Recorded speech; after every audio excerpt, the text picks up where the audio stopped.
all the way from the top down, wanted to have a companion to the Heritage. When you look at it, you can see the Heritage taillights through the wing on the back, through the horsepower upgrades that we gained. Just really make it that same car. Now for this year's 2020 SEMA Show, we're making an homage to the Heritage Edition that we built last year by building a Sport Top Edition Supra. The removable roof is something that was available in the Mark IV, so we thought we'd see how it'd look on the Mark V concept. When the roof is off, there will be no bar down the center. It will be a completely open top.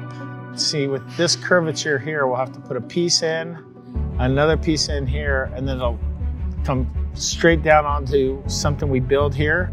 Our hope is that it's with a remote, boom, pop it, it'll pop the bear claw latches or whatever kind of latches we end up ultimately using.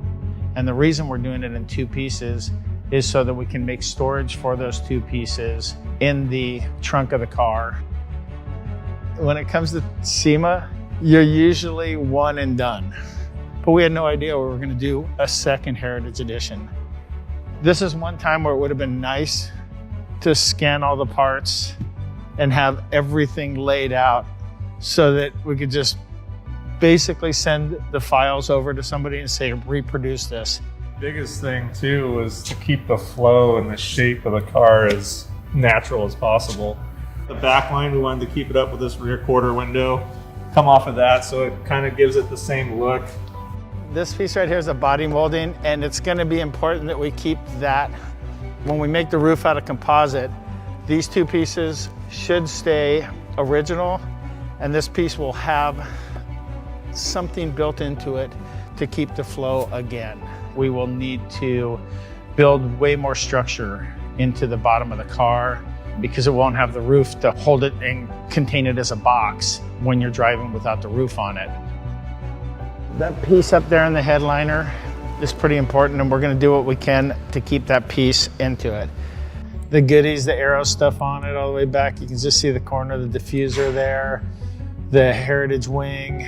No matter how much you prepare and do everything, it's still the last month always turns into a grind. It's our goal to do something more and more crazy every single year. We do these extra mile things that make it really cool. We've made a little bit of headway on the Sport Top Heritage Supra. As I said before, Rich was going to work on making the diffuser a little bit more efficient. He not only did that, but he also made it a little bit more OE quality, having the time to think about the things that he wanted to improve off the last one. We also have the flow coming from the bottom of the car onto it, smoothed out a little bit. The exhaust is well on its way. The downpipe is in. The location of the pipes coming out the back are also in place now. Here's the diffuser. As you can see, it's completely hand-built. 2-in-1, all stainless. Center exhaust over there. The subtleties is what you'd notice the most if you put both cars by each other. There's just little improvements in this, and then there's way more repeatability also. We were worried with not having a roof in it, it could fold right here. So we went all the way back to the back of the tub there, all the way up into the engine bay here. From underneath on a lift with all the stock panels in, you shouldn't even be able to know that anything happened here.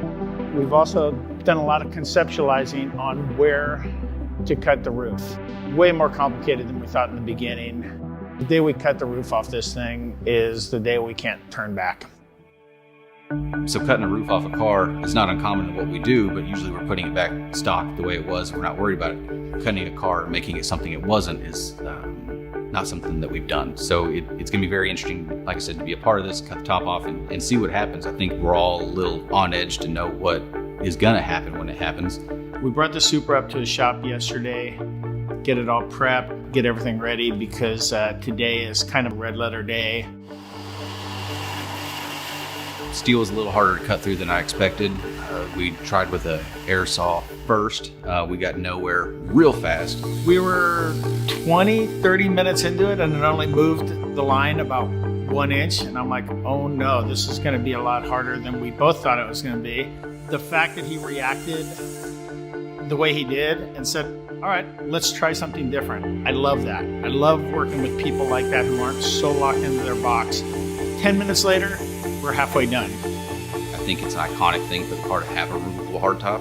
So I think the first one to cut the top off, to bring it to surgery, and, put it under the knife, I'm pretty honored to be a part of that. Really happy with the way the lines were cut on it. We still have a lot of cleanup left to do on it.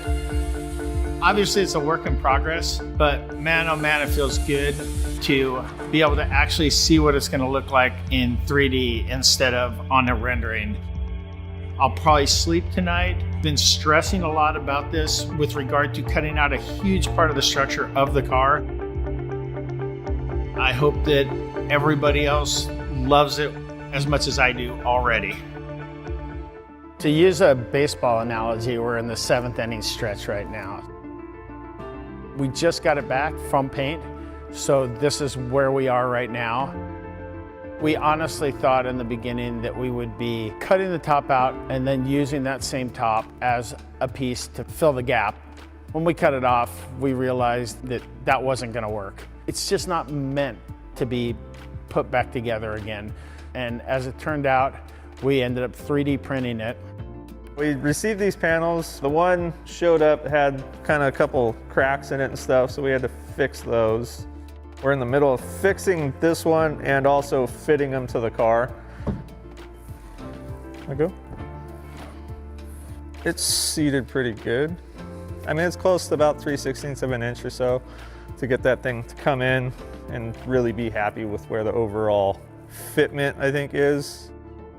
Now we have to start thinking about latches. How they look is almost as important as how they work. Yeah, we'll do a pin or a latch somewhere on this side. And then up here, we're thinking about maybe doing something where it's a slip fit with a little clamp device. That one we're kind of still working on. We took the color of the seats, the color of the interior panel right here, and matched it to the mirror covers. It just makes it a fun little thing that brings the inside of the car to the outside of the car. So we just use it really sparingly. You can see the car behind me, and it looks like it's miles off.